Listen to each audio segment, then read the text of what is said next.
need to be really careful with not overfeeding fish, because obviously that can have an effect on water quality. Water quality. How do people know when enough is enough and too much is too much, and what do they do if too much is? So when my students at uni, I quite often, every year we'll run a feed trial as their final year thesis, and those students have got in a set tank, they've got a known mass of fish, and they're feeding that mass of fish at maybe 1.5% or 2% of their body weight per day. So that's a really specific feeding amount. And as the fish grow, every couple of weeks, they've got to reweigh the fish, work out the new total mass of the fish, work out maybe 2% of that body mass, and then weigh that out in feed, and then, apply that amount of food every day. That's the right, technical, correct way to do it. We don't stand a hope of being able to do that in our garden ponds. You can never know the mass of fish in your garden ponds. Lots of pond keepers wouldn't. But it does show you the importance. If people are, if you're doing that, it just shows people how important it is to really at least take responsibility and yeah.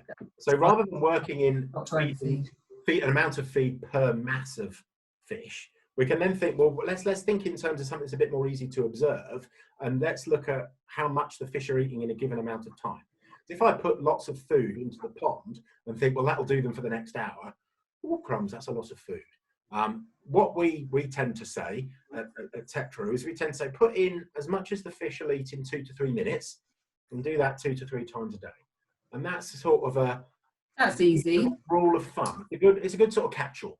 It's unlikely that you're going to put too much in, as long as, if you're just thinking, I'll give them as much as they'll eat in 2 to 3 minutes, that's fairly easy to do, yeah, like you say. The big add-on to that is we must always be removing any food that the fish don't eat. This is one of the sort of huge advantages of all of, most pond fish foods are floating. They're floating because we want to see the fish. That's our time to interact with the fish when we're feeding them. But also that food, as the fish come up to the surface to take it, the food that isn't eaten will stay on the surface. So it's easy for us to just get our hand in and take that food out. If we leave that food in, it's going to decay in the water.